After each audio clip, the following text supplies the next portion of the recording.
Hello and welcome to the AV Wannabe, a podcast where I introduce my sister to a movie she's never seen before. I'll be your host, Brad, and this is my fellow Mesozoic theme park themed enthusiast, Aubrie. Welcome to the club. We're going to be talking about the movie Jurassic Park. What did you know about this movie? Well, I knew there were dinosaurs in it. I knew Jeff Goldblum was in it. That's about it. I know you've been on the ride at Universal. Nothing really happens on that ride. I have to say I'm disappointed in Universal for going with that kind of ride. Right? They had a whole setup for them. They had a couple they could have chose from the movie, and they were like, you know what would be great? A log ride, but big boat. Yeah, not taking the source material at all. Right. Yeah. Let's disregard that and do something terrible. Let's do what we want to do. Disneyland and Knott's Berry Farm have a log ride. We need one too. Yeah.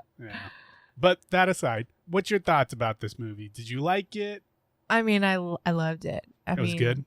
How could you not? There's a dinosaur and Jeff Goldblum. So what more do you want out of a film? I highly recommend. Go watch it if you haven't. I mean, you probably have because it's Jurassic Park. But, if you're like me, go watch it. Right. And I'd say still holds up, even from when I last saw it, which was at least 15 years ago, if not longer. It's a great film. From here on out, we're going to assume you've watched this movie. All right, Aubrie, you want to give us a brief synopsis of this film? Yeah, let me give you a little synopsis here. Dinosaurs. Okay, we're starting strong. That's it. That's my synopsis. Okay, let me give you a real synopsis. Okay, Jurassic Park. There's two archaeologists out in the wilderness minding their own business when they get this opportunity to go to a dinosaur theme park. While they're there, they get to experience all the love and joy of being in a dinosaur theme park until they don't. And then the theme park tries to eat them, and then they escape. I mean, yeah, that's the skinny of it, really. A handful of people that are allowed in this remote island to go see this theme park before they can open because he needs some good reviews and everyone's just super skeptical and he wants to get everyone on board. So that way it's just yeah, way to go, wannabe Walt Disney. You did it. Yeah. And that's the whole gist of the movie besides, when it goes south. Yeah. I mean, I think the big pull is dinosaurs, they can be real. And they throw some science words in there for people to be like, whoa, dinosaurs can come back. We can bring them back from the dead just with a little bit of DNA. A bird and a frog have to get together and then we have a dinosaur. And you need a mosquito. And a mosquito, yeah. That was stuck in some tree sap. I enjoyed it a lot. I think the last time I saw this was when I was a kid. Yeah. And so, a lot of this stuff just flew by my head. I didn't know why. He's in Seinfeld. I only know him as, what is it, Newman? Newman. I hate Newman and everything. I'm always I'm excited to see him. He's a silly man. And then I'm oh, I hate you. He does such a good job of being annoying.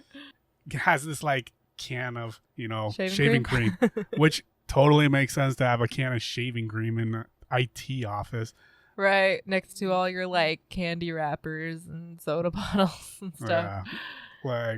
None of that made any sense to me. Didn't understand it when I was a kid, but it makes more sense now. He's the reason why the whole park exists and then goes away. Yeah, I really liked when they you First see, I keep wanting to just call him Newman. Not Nedry? Nedry? We'll just call him Ned. Okay. Every time the first time you see Ned, I'm oh, I love this guy. He's in a Hawaiian shirt. He's funny. He doesn't care what anybody else has to say. And I just think he's the funniest thing. And then he just wants that money. And then he is even poking at his boss that he wants more money. Right. I feel it's such a weird point to carry this film. I'm sure that guy would have paid him more.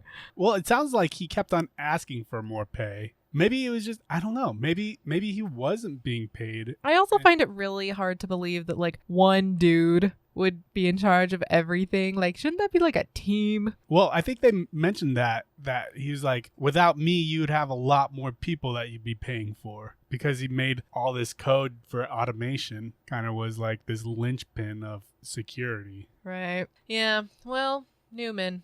That's what you get when you get a Newman. Okay, so I'd like to start from the top then. All right.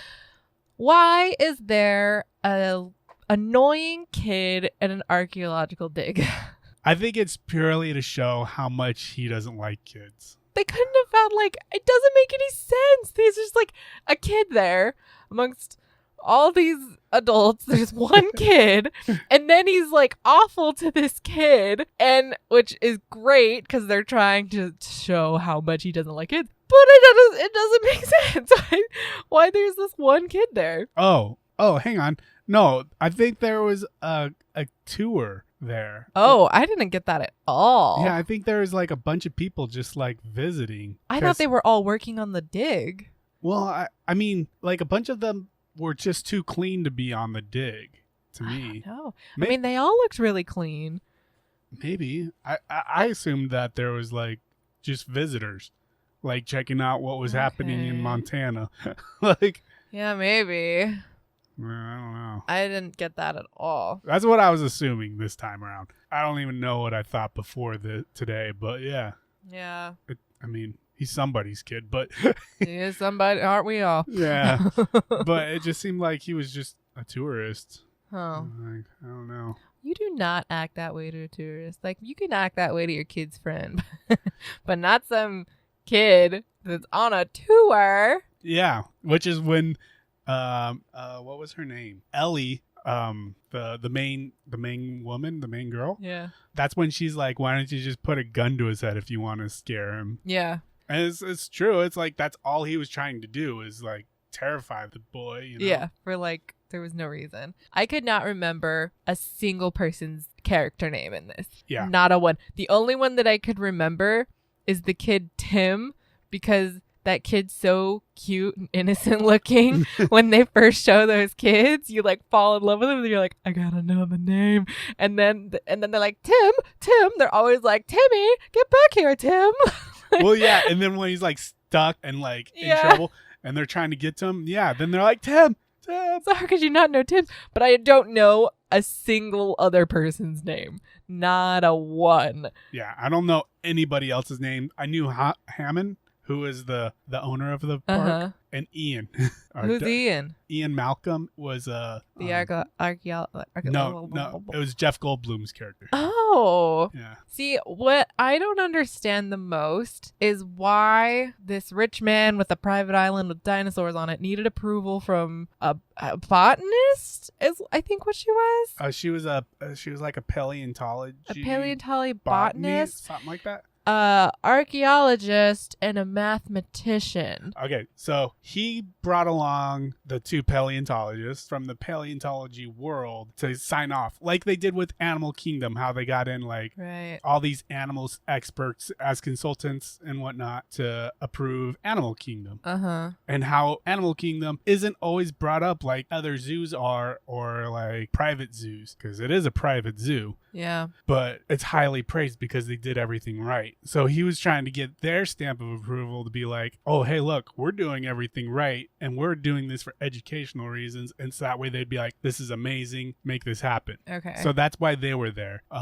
It sounded like the business guy, the lawyer, he brought along Jeff Goldblum's character, Ian Malcolm or whatever. And Ian Malcolm is in because he was a scientist. It sounded like he was outspoken against this park because he sounded like a philosophical scientist who had a degree in mathematics. That's the part that I'm like, he's a mathematician. Yeah. Why would they need the approval of a mathematician?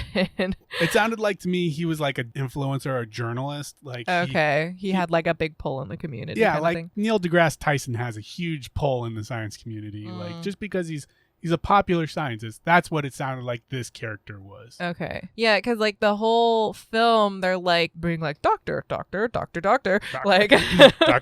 doctor. But they don't like specify what they are. So like everyone's just a doctor, which is like, great. You know everything about science. Yep. Like, that's not true. Like, there's specialists, like there's a veterinarian, or you could be like a doctor of chemistry, and there's different doctors, and for them all to be like, we all know the same thing, it really bothered me. Right. I mean, in some aspects, I kind of see it because, like, in order to get like a science degree, you have to go through basic science, right? So like when they're talking to the specialist, the one that when they're in the like science room, he's breaking it down for them to understand. He's not saying all the hard terms and everything, but they're able to remember like how cell division goes and stuff like that. Like they know the basics, right? But yeah, it's just like when they're on the tour in the automated cars on the track, and they find that a triceratops, that's sick, and then there's just random man there when the rest of the island has seemed to evacuated or something. There is this man that they call him a doctor. We don't know what kind of doctor he is. Is he a triceratops doctor? Is he just a big animal doctor? Like, is he like a knee specialist? We don't know. He's just, there's the doctor and he's just watching the sick triceratops and is like, she's sick. Go ahead and touch her though. Like, and then the woman, Ellie, is like, oh, let me diagnose her. And it's like, wait, I thought you were the botanist. What are you doing? Looking at her pupils and scavenging through her poop. I understand she was looking for seeds and stuff. And she knew the effects of the plant and what it would do. But she was looking for those. But like she ruled that out. So then why are you still trying to diagnose this animal that you have no other knowledge of? And all the knowledge they do have on dinosaurs is all theoretical because there's nothing to back up that they don't see well. So you can stay still and they won't see you. Like they have no like true evidence. That's just all conceptual. Right. So for her to be like, I'm going to solve this on this animal I've never seen, never met before, but I'm going to crack it with this guy. It's like, huh? I don't even know what kind of doctor you are. And then they start calling her doctor. And I'm like, I don't know who these people are. What are your roles? What do you know? Well, that's a lot to unpack there. I can't speak on behalf of the paleontology community and their knowledge on how T-Rexes see by movement as compared to other things. But I do think I'm cool with her wanting to learn what's happening with that animal because in my mind, it's like, even if she's not an expert in that, she has an extreme interest in it and she understands plants. Yeah. So first off, she's seeing a lot of plants that should have been extinct, which is blowing her mind. And if it's not this one plant she actually knows, she probably wants to understand what's this plant that's not poisonous, that's affecting something that we wouldn't have suspected affecting this triceratops, you know? Maybe there's something we could learn more from this triceratops or another plant in a different way. I can accept that hypothetical thing, but there is an answer to that triceratops because this whole movie is based off of a book. And in the book... Did you read the book? No, but I saw a fact. Oh, okay. Go on. And in the book, it talks about how a lot of the dinosaurs' behaviors are based off of birds. And so the Triceratops didn't have very good molars. And so like a bird would digest rocks to help digest the plants that it would eat, it would accidentally pick up some of those berries that she was talking about that she couldn't find inside the stool because she was getting them confused with rocks. Oh. So it was getting sick from those berries this whole time. See, that's what I was going to bring up next. There was no solution for our poor sick Triceratops. Yeah. Glad you told me because I would have been very upset. It just never made it in the movie, but it was written in the book. There is a lot of information hitting you. Like, we know they told us their specialties at the very beginning, but it's like they move past it so quickly. They do. And honestly, I it might just be for the diehards, you know, that rewatch it all the time and they pick up new things. Yeah. So I guess I am being a little like over analytical about it. Yeah, because most people are just gonna skim right over there. And plus, it would be kind of like annoying if they would be like, "Doctor of Paleontology," you know what I mean? It'd just be like, I get it. Yeah. Yeah, but this still makes me like, if they all are very knowledgeable about the same things, which we're assuming they're all on a similar level of understanding, why is the mathematician the one to point out evolution and be like, hey, things evolve? Right. You don't have to explain it to me. I'm just saying that's my qualms. Is like, nobody thought of that. I think it was just like they needed somebody to bring up a nice introspective thought. And I mean, any more Jeff Goldblum you can get, because he was not in it enough. He was not in it as much as I remembered. Yeah. I wish there was more Jeff Goldblum. Yeah, it's funny how much of him actually was in. Like barely any, and half the time he wasn't even speaking. He was just like in pain in the background or something. Yeah, just like he's being used as a table half the time. Yeah.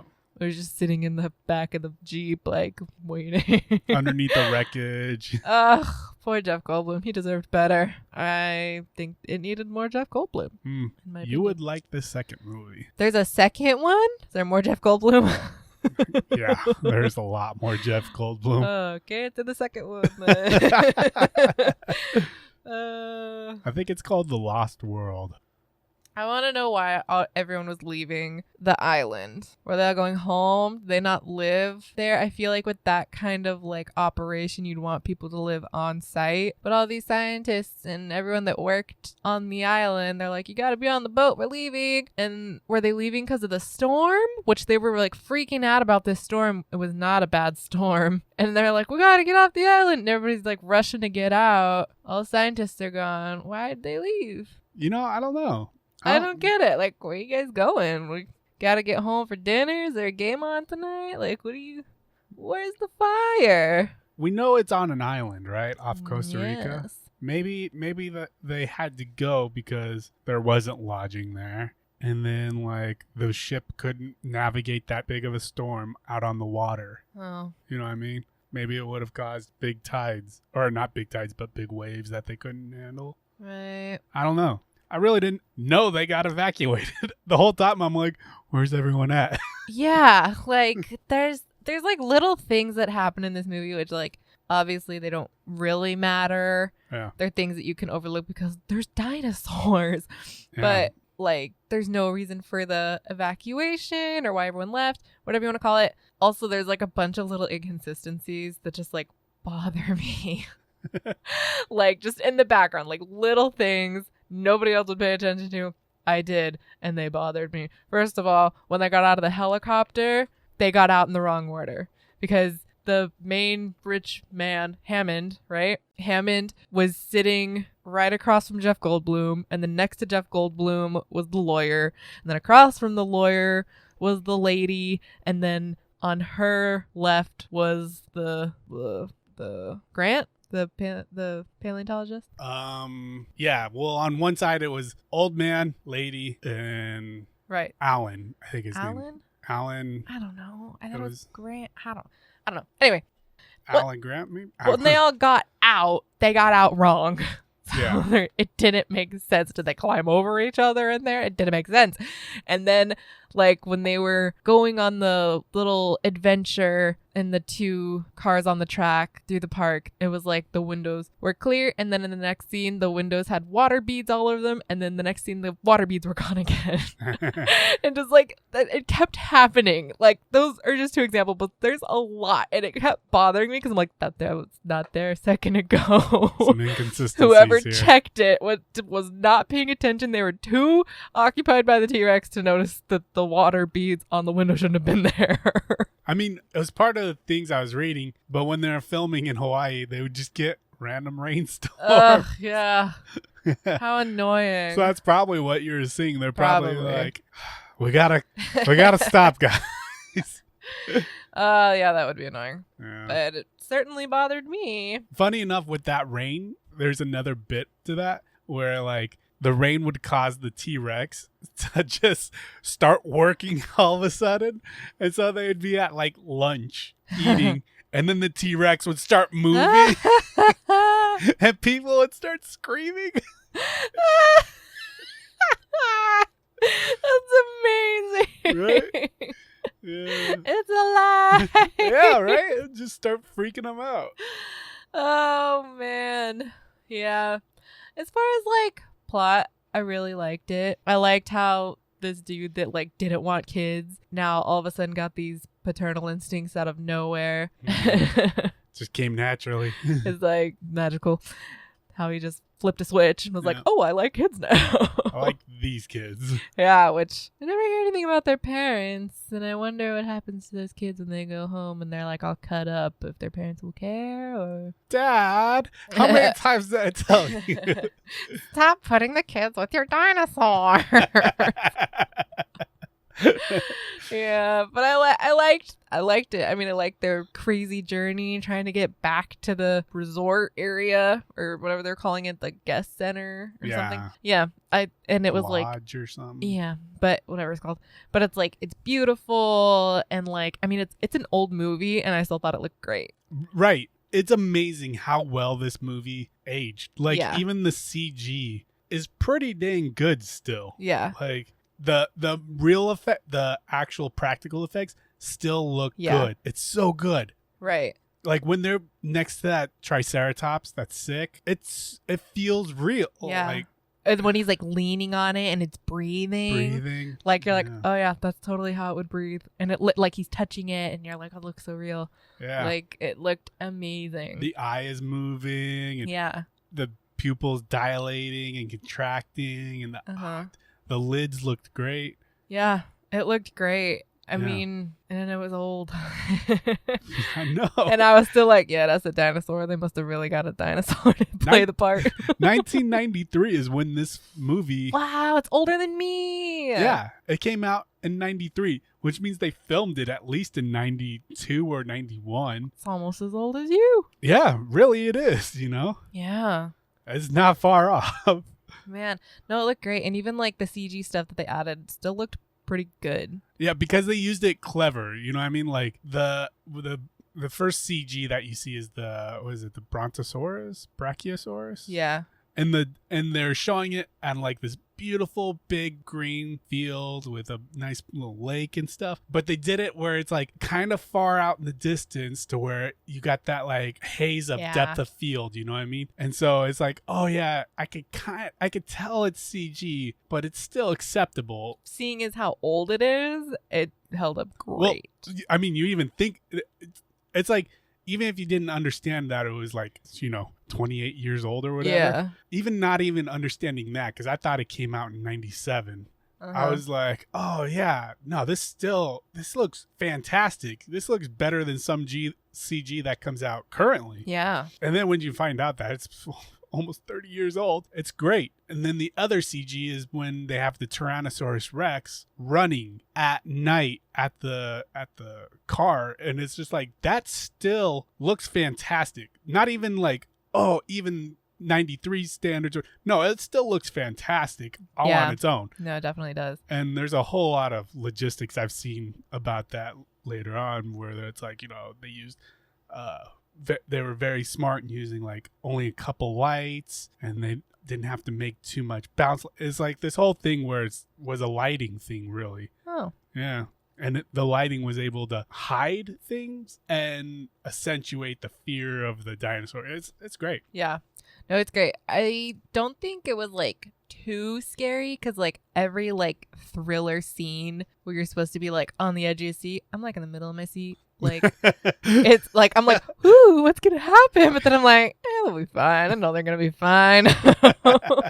Like I wasn't too worried. It didn't get my heart racing too terribly fast, but it was still really good. I mean, like I was in the moment the whole time. I was never like, when is this gonna be over? Or like, how long have I been sitting here? It flew. It did. It was really good. It was super enjoyable, and no matter how many inconsistencies in the background there were, I was still able to be like, oh, I'm liking this.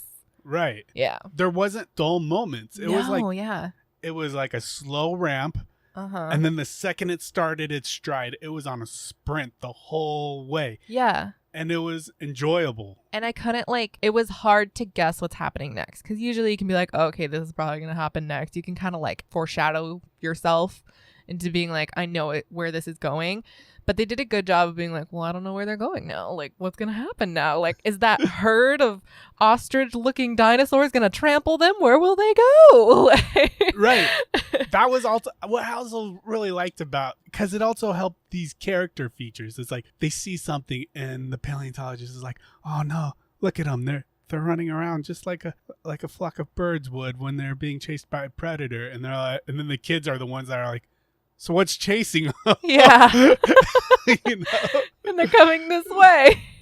It's little things like that. It's like, you know, their characters come out. Yeah. And it feels so tangible and real. It almost feels like a documentary. It did almost feel like a documentary. All these actors did a really great job with their characters. Even the kids, like, it's really hard, especially for older movies, I feel, to get kid actors that are good. Yeah. And they all did great. The kids were fantastic. The adults really like lived in their characters. I believed them. Yeah. They were consistent. Like, I thought they did a great job. Well, I believed them the entire time. The little girl actor, the character was Lex. Uh-huh. She actually broke out in tears during the Velociraptor hunt in the kitchen and stuff. Really? Because she was legit scared at certain moments, because the way they set it up, she started crying at certain that's times. Definitely like a high stress. I can imagine it when she's like trying to get that door to close when she's in that, I don't know, it's like an oven or something. Shelf or something. I thought. Yeah, I don't know what it was, but neither do I.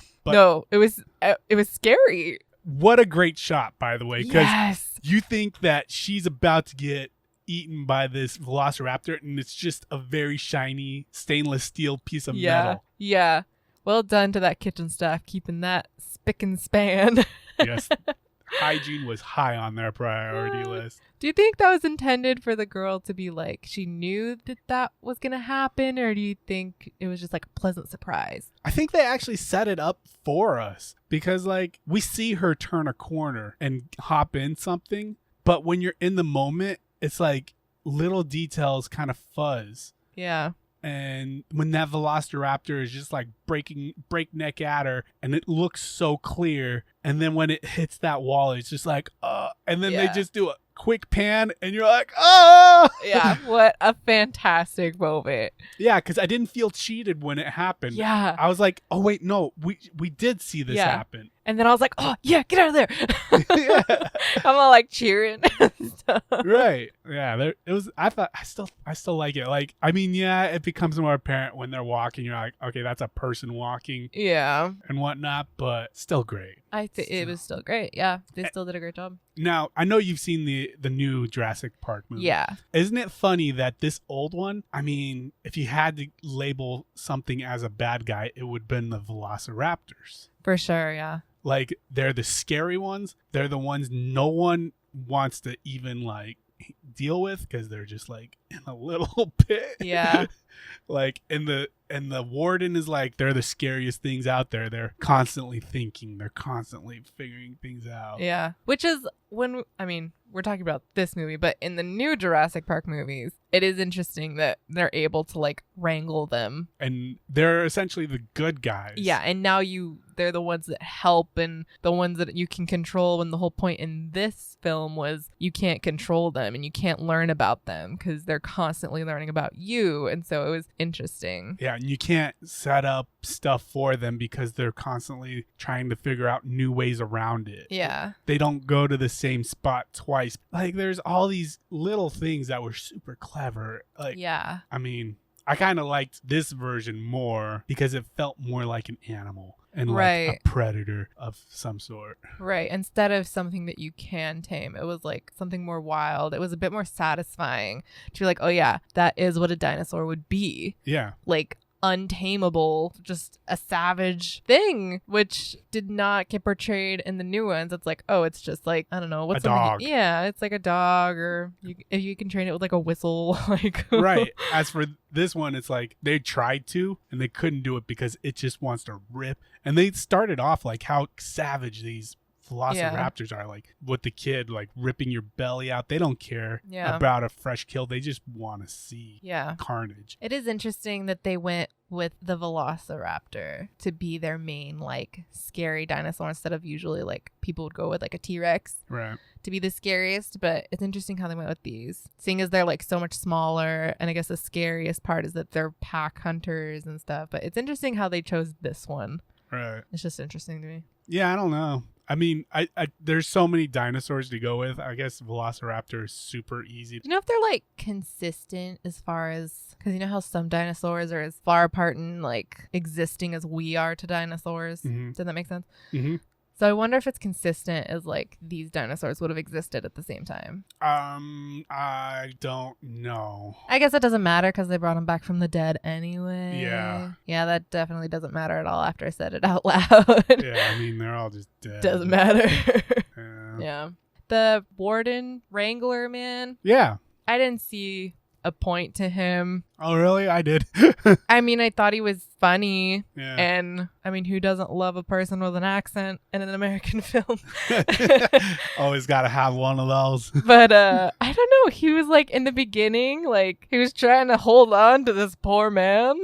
And he lost him, and then he's like, don't go near those velociraptors when everybody gets there, because he's like, they're dangerous, they learn. And then you don't see him, and then he's like on this rescue mission, and then he doesn't really do anything, and then it's his moment to shine. It's his moment to get the velociraptor, and then he doesn't succeed.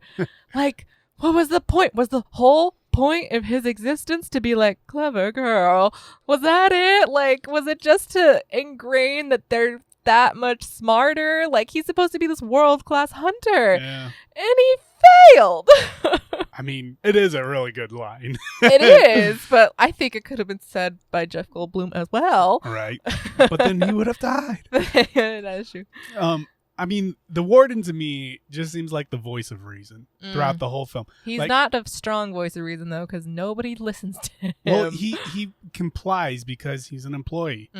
Like, at the beginning, when the guy's getting taken, he's like, shoot her.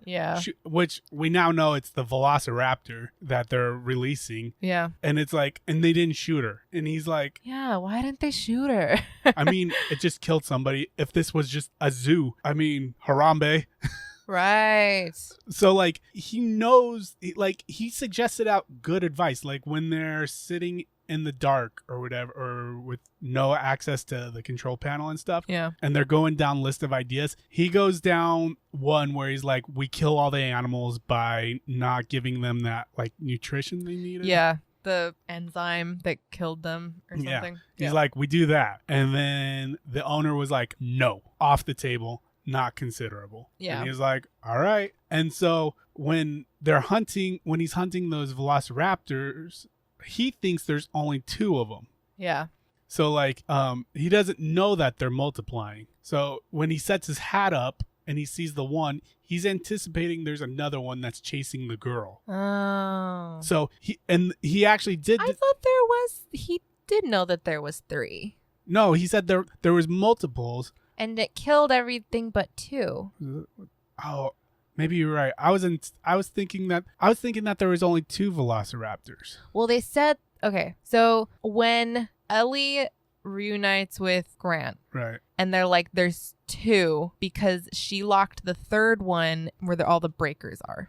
So that's when they're like, there's only 2, right? And that's when she's like, yeah, unless they learn to open doors. I think that's the point where they're like, there's only 2. Okay. But before then, like going way back to when he's first explaining this alpha, he's like, it killed all the rest except for 2. Okay. Well, anyway. But your point still stands where he was anticipating something else. Yeah. And he set up a trap for it. He put his hat on the things that way he'd catch its scent. And he had one in the crosshairs. And just as he was about to pull the trigger, it then alludes to what the main guy, Grant, talks about with the kid where he's like, they hunt in packs and they'll come at you from the sides. And it's alluding to that. And he wasn't ready for that because he didn't know that about them. But he was hunting one thing. That was his problem. He wasn't hunting a pack. And he didn't know. Yeah, he just didn't know. And I felt like he did almost everything right throughout the movie. Like, if they would have listened to his advice at any other point, I would have been okay. But yeah, feel bad for him. I feel bad for him. And it's also like, you see him and you're like, all right, this is going to be the bad guy. Yeah. The dude with the accent is always the bad guy. The dude with the accent and who hunts animals is always the bad guy. Yeah. He's got a fun hat. I know, right? Looks like the guy from Jumanji. Like, but it's not. Yeah. Also, looked pretty funny in those shorts. Oh my God. It was amazing because he's like shredded. Yeah. And he's got these like short shorts on that are cargo shorts. You see each of those muscles in his thighs. And you're like, yeah. Dude never skipped leg day for sure. Not. Well done, Australian man. Yeah. Do feel bad for him. I didn't really see his point when you explained that. No, I kind of liked him more, but yeah, I liked him. I liked him a lot. And I did like him. And you're right, he did like have a voice of reason the entire time. He was consistent of being like, not good. This is not good. Yeah, I think he did his job / role. Yeah. Very honestly and truthfully. And it's just like, he was just in over his head because it wasn't a well documented animal. It's like he was like hunting a tiger or something, like something crazy, but he never, there's not much known about velociraptors. Yeah. And it's just, Yeah. I wonder, like, when they leave the island, I'm hoping, did they bomb it? Or are they all just going to die anyway? So they should have listened to the Australian, just killed them all. Right. And then that would have avoided a lot of stress. Life finds a way, Aubrey. Like, what are they? Did they just leave and they're like, whatever, who cares? What if they learn to swim? Like, what if they don't, like, they move on without their enzyme that kills them or whatever, or they need it, they don't need it, whatever. I don't know. I'm hoping that they, like, blew up the island and were like, all right, took care of that. Let's not do that again. They did. But, I'm wondering what happened. Well, the animals learn to fly, and then they start inhabiting the whole world. In the beginning. No, I mean, I don't remember exactly what happens, because, I mean, they made a second film. So I think that's part of the illusion is, like, they escape and... Yeah. This is a good standalone film. Like, it is a very good standalone. I didn't feel like I needed a second one. There was enough like ambiguity to be like, am I saying that right? Yeah, I think you nailed it. Ambiguity. Okay. I don't know. There's enough like mystery to be like, oh, what happened to the dinosaurs? And there's enough like hope to be like, oh, the ones we cared about got off safe. The lawyer died. Who cares? Like, there's enough to be like, good, end. All right. Right. So it was a good like standalone film, which is curious that they made a second one. I mean, as much money as it made, it's not curious that they made a second one, but like interesting that they were able to like pick up another story to make a second one. Right. It is interesting. I mean, it's such a good film, and it was very good. It's such a big movie. I mean, everyone knows its name for the most part. Like, it's like Star Wars. Yeah. You know of it. You might not know it, but very heavily quoted, memes galore. Very big memes galore. Yeah. I feel like Samuel L. Jackson only got to say, hold on to your butts the whole time. They were like, this is funny. Let's make him keep saying it. It is really funny. He just says it. I keep saying it. Yeah, I think it's only twice. I was about to say, I think it only said it twice. But by the second time, I'm like, you had to say it again? Yeah, and then his arm comes down. Oh, God. Ugh. It's funny. It's funny. It's only his arm in that one spot. I know. Just his arm just happened to come down like a Murphy bed at that time. That's scary. Some good horror right there. Yeah. Shocking. So do you think that Hammond still funded their dig for the next 3 years? That was the like pull for them to leave. He's like, I'll fund your dig for 3 years. Do you think he still did? That depends on how much money he gets out of the lawsuits afterwards. True. I feel like he could afford it, but... Yeah, I don't know, man. There's a couple people that died, so he's going to have to pay those families. I don't know, but also, like, that's the pull to get those guys. I guess it was only, like, for a weekend anyway. Yeah. 1 weekend for 3 years of work. Yeah. Is a pretty good deal, actually. Yeah. But I don't know. I doubt it. Yeah. I'm sure that he's gonna be hemorrhaging money after this exploit. Mm-hmm. I don't know. I mean, it was such a weird character. I'd say he was my least favorite character. Yeah. He was giving me Colonel Sander vibes the whole time. Yeah, that all white suit wasn't doing him any favors. Yeah. He just seemed like such a fake character to me. Like when he's eating ice cream. I don't know why that seems so funny to me. It's like he's like, all the refrigerators are. It's like, so ice cream will refreeze once it goes back into a refrigerator, dude. He was just stress eating, and then he got embarrassed because he got caught, so he needed an excuse. Okay, that makes that scene better. He's like, they were melting. When obviously he's not gonna finish it all by himself. So well, yeah, I think he was just making excuses. Okay, that makes that scene better. I did like the end scene where the T-Rex screams. Oh yeah, an iconic scream, by the way. It looks exactly like the T-Rex was positioned in skeleton, but yeah, not in flesh. Yeah. There's a lot of like great little seeds this movie planted, and then you got to watch them bloom. Yeah, you really did. What I liked is all this like foreshadowing that they would do. Like in the beginning, they were talking about the technology is becoming so much more advanced and how it's helping them find all these fossils. And the main guy, what's his name? Grant like barely touches it and it like goes berserk. And they're like, you touched it. And he's like, I hate technology. And then technology is the reason that everything fails and everything falls apart. It's all because of technology. Yeah. I love that big arc in there of like technology sucks. It's like foreshadowing all this, like, don't trust too heavily on technology. Yeah. It doesn't replace actually getting down in the dirt. Mm-hmm. Yeah. And there's so much that could go wrong with a new technology. Kind of ironic seeing they used a lot of the newest technology to make this film. The film is made from technology. Right. But the story's moral is like, no technology. Don't do it. Get in there. But then again, maybe it's not because the girl is this young hacker. Yeah. And so she like saves the day because she's the hacker and she rebooted everything. So maybe it's not. I don't know. Now I'm confusing myself. It's also funny that her hacking is her playing like a 3D game. Yeah. Like they had to make it more visually appealing. Yeah. Hacking. It's just numbers and codes, right? Not to offend any of our fellow hackers that we hope are out there.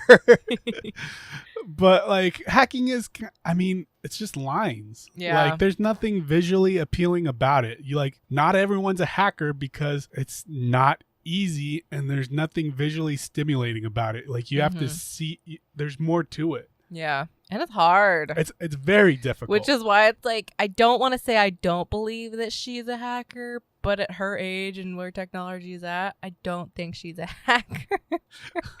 I think she just likes computers. But who knows? Maybe she could be a very accomplished hacker. I don't know. Right. Well, like, I'm willing to believe a kid who reads code on his off time knows more about it than I do. You know what I mean? It's just like, I can't see the code in the lines in the Matrix. Yeah. You know, it's hard. Mm-hmm. There's a reason why the Newman guy, Newman. That's why he got away with all the things, is because nobody else could read it. Yeah. It was just, you know. Yeah. But I did like how she was the hacker, not her little brother. Her little brother was the dinosaur guy. The dinosaur nerd, which I loved that role for him. But I liked that she was not a stereotypical like girl part in the 90s. She was a hacker. She wasn't just into boys. Right. She was something nerdy. I liked that girl character a lot. Like when, what was it? She tripped or something? Yes! He like grabs her by the hand and she like grips his hand. Doesn't let go, and she gets this like smirk on her face. And then the Ellie, the other woman, is like, everyone knows what's happening, and he's like, "Oh, I've been playing." Oh, it's brilliant! So well done. It's such a funny and good little scene. Oh yeah, it was so funny. But yeah, no. Speaking about girl characters, the main girl, Ellie, what a good female breaking the mold character. Yeah. She's a badass. Right. Like, this is how a good female role badass should be scripted, which I feel like they kind of failed in the new movie because this girl, Ellie, she wears boots and is running out in the wilderness in them. She dresses how she feels comfortable, which happens to be in shorts and a shirt and stuff. And she's a smart ass scientist. Yeah. She's smart. She's smart. She's strong, and she's not defined by how she looks, even though she is gorgeous. Yeah. Very pretty woman because she's constantly getting hit on. Yeah. But yeah, there's more to her than just her looks. Yeah. I love her initiative in this movie to where it's like, no, you guys go back. I'm going to stay here because I want to do this. Or like, she's like, I'm going out too to go look for them, or like, I'll go switch the breakers and stuff. Like her role of just taking the initiative and not waiting for somebody else to tell her to go do it, or that she's just following people. I love that. Well, yeah, but I mean, like, when she's taking the initiative, she's like, she's not just saying stuff for no random reason. They're like, oh, the breakers need to be fixed. And then the situation is assessed, and she's like, I'm going to go with him. And they're like, whoa, why? Shouldn't we go? No, she was like, I'm going to go. And then the Australian was like, I'll go with you. Did it go that way? And then that's when the Hammond was like, I feel like I should go. And she's like, why? And he's like, because and you're a. Yeah. Great scene. Yeah.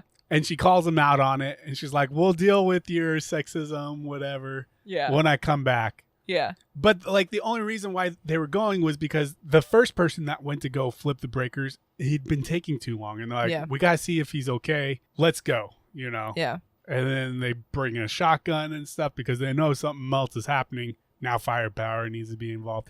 But yeah, she does a great job of, fighting off a velociraptor. And then she just does good stuff. Yeah. She's not just this like, oh. Yeah, like a hopeless, like, what are we going to do? Like, what are you going to do about it, strong man? Yeah.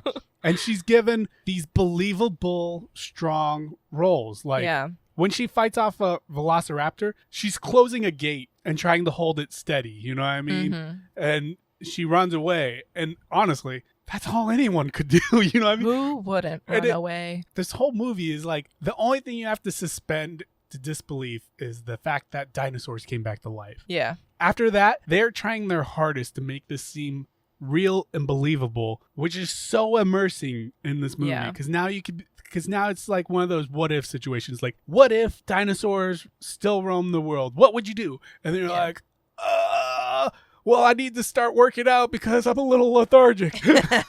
You know? Yeah. Well, and it's not like an idealized version. Like, they're real emotions of like, I can't control my screaming because this is very scary. So I'm going to keep screaming, and I'm going to turn the flashlight on because it's dark and scary. And it feels very real, very relatable the whole time. Yeah. And a bunch of their decisions are realistic. It's like the one guy runs away when he's scared. And then the girl, her instinct is to like pull out a flashlight to make sure she's looking at what she thinks she's looking at. Yeah. You know? And they're constantly having to like fight their fears and stuff. It's great. Mm-hmm. There's a lot of standing up to their fears. So like the girl is standing up to her fears of these scary monsters, whether they be herbivores or carnivores. And the boy is having to stand up to his fear of heights constantly. Mm-hmm. It's great. Yeah. The main character, Grant, he's having to deal with his fear of kids. Yeah. What was Ellie's fear? She doesn't have any. She's a badass. You're right. She didn't have to deal with any fears. She's taken care of. She dealt with those. Yeah. Moving on. She's just got to keep on fighting off all those men. That's her struggle, trying to keep Jeff Goldblum away. I know, right? Yeah, no, there was a lot of good stuff from this movie. Yeah. Yeah, I like that. I did too. I think it was like pretty forward thinking of them the whole time too.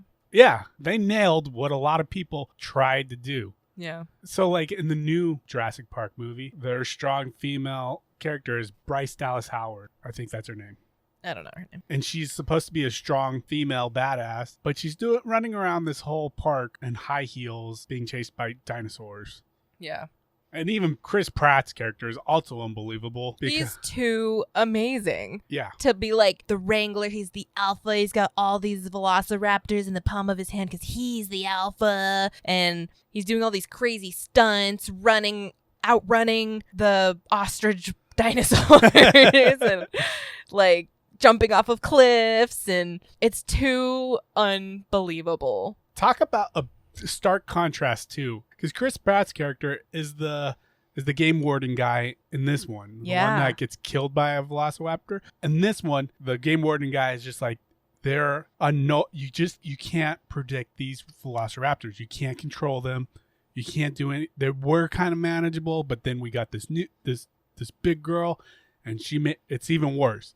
It's like you can't predict what these raptors will do. And then in the new one, Chris Pratt is ordering them around like a bunch of guard dogs. Yeah. And they're like following his every wish and command. Yeah. No problem. They're the least scariest thing in that movie. Whenever they show up, you're like, oh, thank God, a raptor's here. Yeah, there are heroes in the new ones. And in this original one, they're the one they fear the most. And for good reasons. Yeah. I know that it's a very big difference, which is why I like this one more, the original more, because it felt more real. It felt more like relatable as much as you could relate to a world with dinosaurs. Right. Versus the other one, everything was just so grand and so unbelievable. It's the only word I can think of because it's just crazy. It's crazy. Well, yeah, but the other one is just like, I mean, by the other one, the new one is so bananas. I don't know.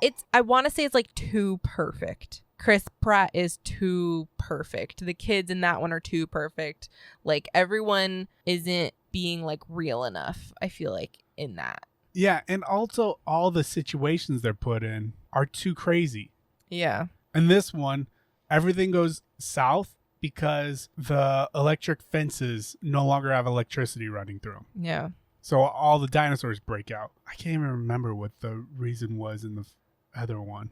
I don't know. I think it was another electricity failure or something. Well, I don't remember. Regardless, it ends up at a certain point where Chris Pratt's running down a mountain being chased by a stampede of dinosaurs and is able to survive that. Mm-hmm. And in this one, the stampede was a bunch of little dinosaurs. Mm-hmm. And they were scared as hell from that and had to run and hide. Yeah. And it's like, that seems real. It's like if a stampede of wildebeests came, next thing you know, your dad dies in the middle of too soon. In the middle of a gorge. Mufasa. You know? It's like, that was a lion. He just couldn't get out of the gorge. He would have lived. It's all Simba's fault. Gotta watch out for those dirty brothers. Yeah.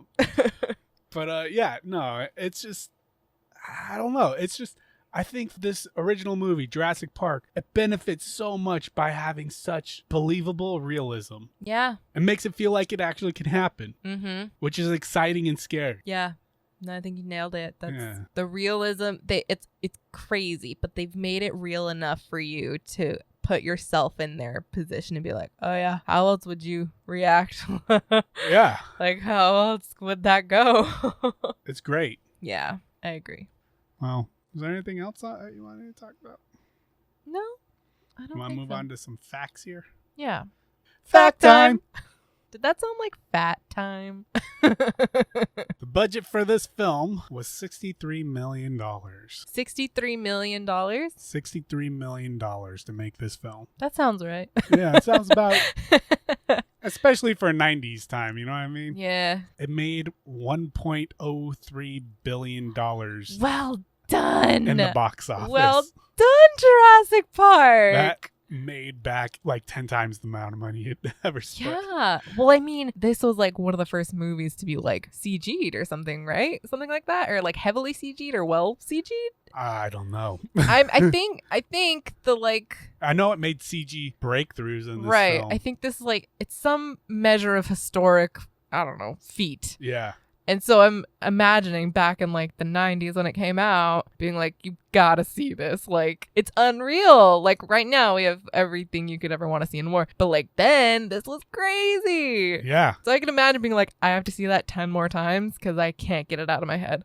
I remember people talking about this film in like 95. 2-3 years after it was already out, people still were blown away by it. Kind of like how they were with Avatar movie. Uh-huh. Kind of like that, but just on a different level. Yeah. Because nobody didn't like Jurassic Park. As for as for Avatar, there are people that don't like Avatar. You know what I mean? Yeah. Yeah. I'm one of those people. I am too. But I think a big reason is because I didn't see it in IMAX. I saw it on a computer screen. And I was like, what's the big deal? Rotten Tomatoes gives this movie a 91%. Only a 91. I would have thought it would have had like close to a perfect. That's why I don't trust Rotten Tomatoes. But maybe they were seeing the background issues that you were. You know what? You're right.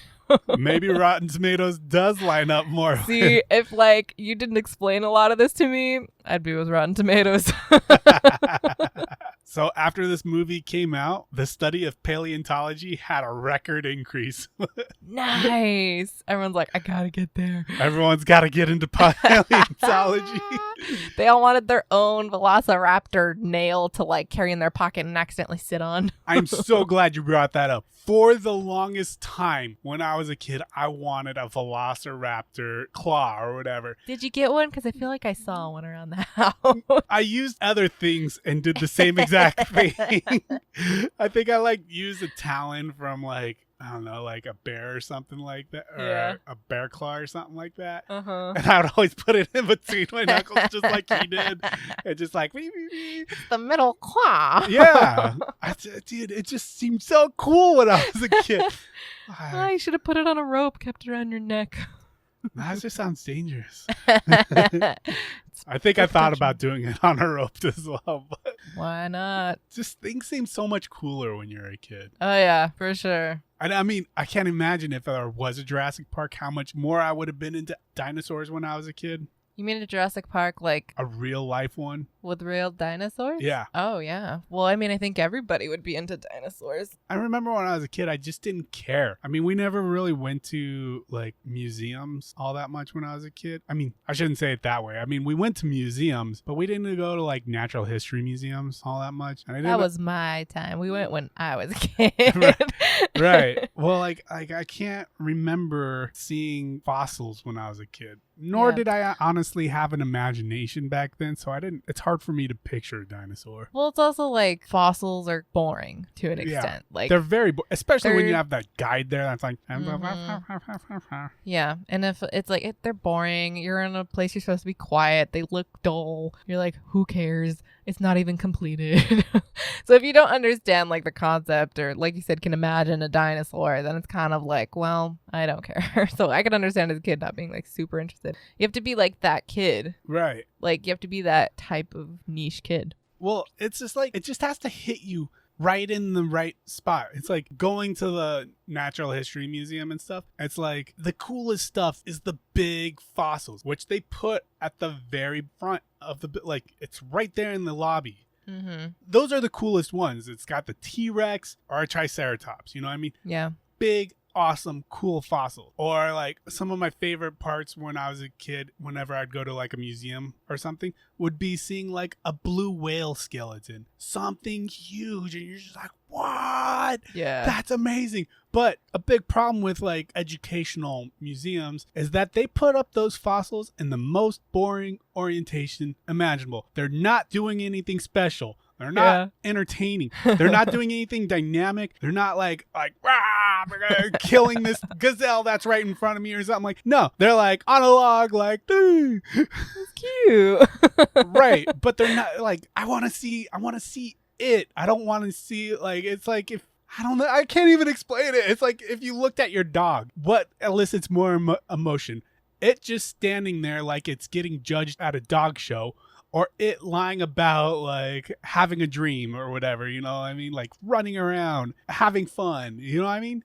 Well, funny you should say so, because our dog, Boo, or Aria, let's go with Boo. Our dog, Boo, has a log that she loves in her pen, and she likes to lay on her log. And every time I see her laying on her log, I can't help but smile. I love it when she lays on her log. And when she's like chasing something else, I don't know, I think I'd rather see her on her log. Right. But when you see her on her log, you're seeing her like have this smile on her face. Yeah, like she's really happy. There's more to it than just her on a log. Like her face isn't just in a neutral position. It's like hanging. It looks like it's curled upwards. You think she's having a good day and she's thinking about amazing things. She really loves her log. There's more to it than just being in a neutral position that you see most things in a museum. They're like in a neutral state. They're not doing anything. They're not smiling. You don't see a smile kind of thing.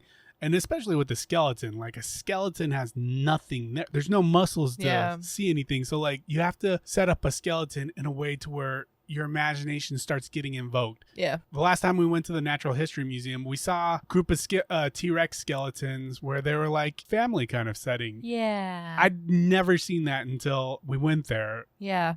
And it's like super interesting. It's super awesome. It's like, oh, you can kind of get a sense of what's happening here. Yeah. They're telling a story, which I think is super important for kids. Yeah, definitely. I just never seen that when I was a child. Mm-hmm. So my interest in dinosaurs was nothing. Yeah. Maybe if you liked reptiles, it'd be more interesting. Not a big reptile person either. All right. But if I had the choice of like a lizard or a dog, I'd always go for the dog. Right. I'd always go with mammalian type animal as well. Yeah. A bear over a lizard.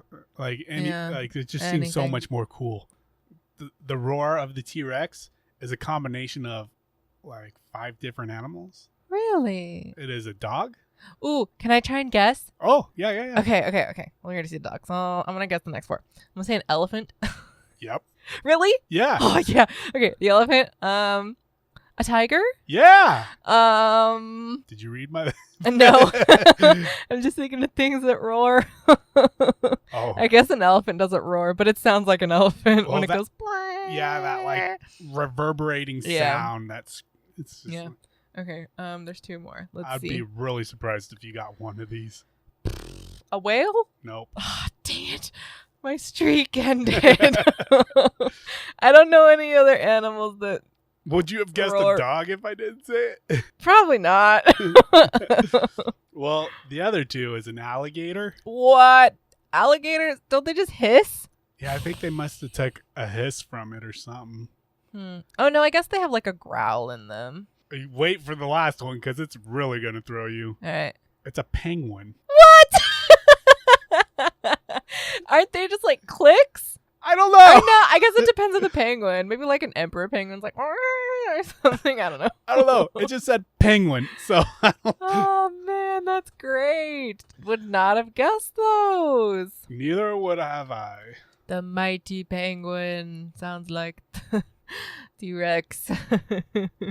I love the person that looked at the penguin and was like, that's gotta be a part of the T-Rex.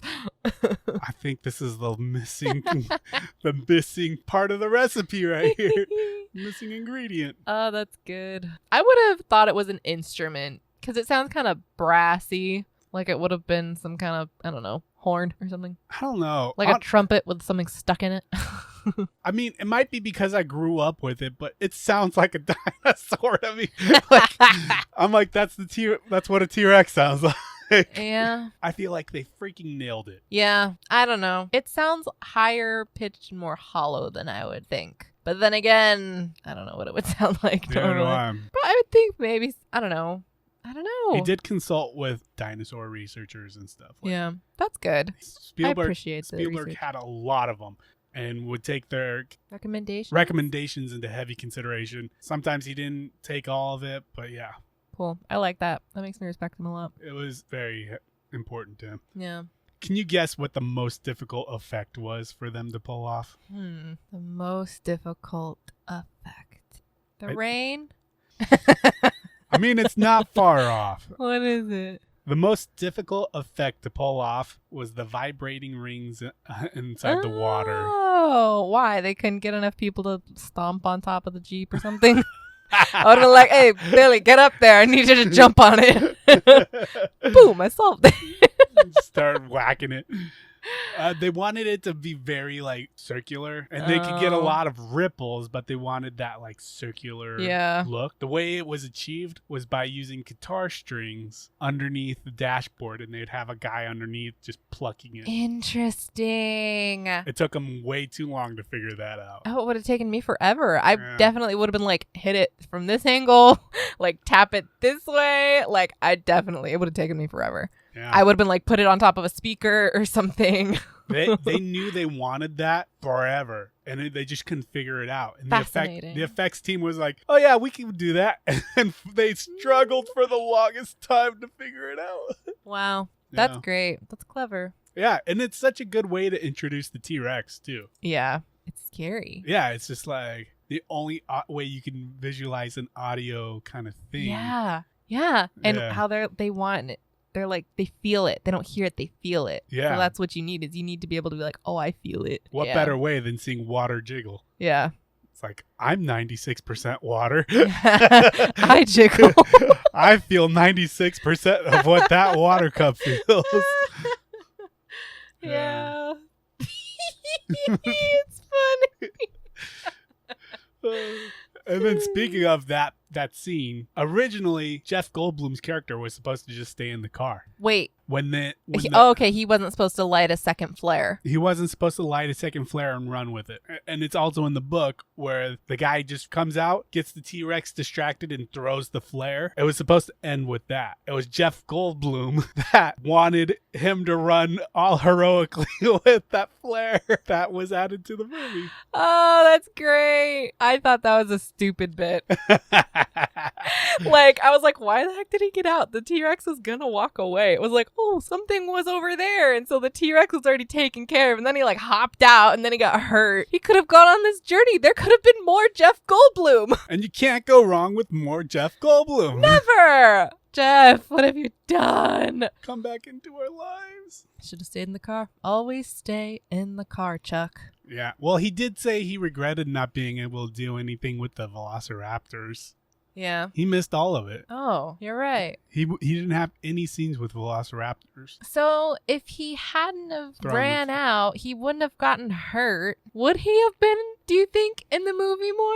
Maybe. That would explain why he's useless the entire time. Why he's like, they're like, we have to put him in somewhere. And that would explain why they're like laying things on top of him. Why he's a table. Why they're like lugging him around. Like, it would make sense that they're like, man, now we got to put him in somewhere. Where we got to put the Goldblum?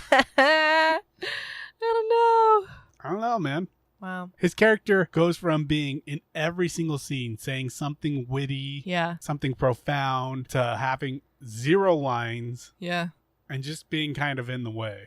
Yeah, I don't know. I am curious to know what the plan was originally for him. Yeah, or if maybe he was supposed to die, or... I guess you could read the book and find out. Oh, man. Something else to do. Want to read a book with me? Yeah, I guess so. Why not? Kind of boring to read alone. Well, we can see how much it costs. We share a library. Yeah. That's all I have for facts. I mean, there was a lot of facts. Yeah. Looking this up. There was too many facts. So I just chose a couple from the top because I couldn't even scroll down with how many there were. Those were some good facts you chose. Yeah, there was like one more put in about like how Harrison Ford was originally offered that star role or whatever, the paleontologist.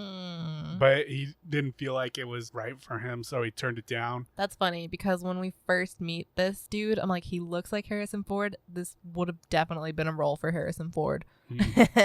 Well, although the only thing I've ever seen Harrison Ford in is Star Wars. Star Wars. Soon you'll see Indiana Jones.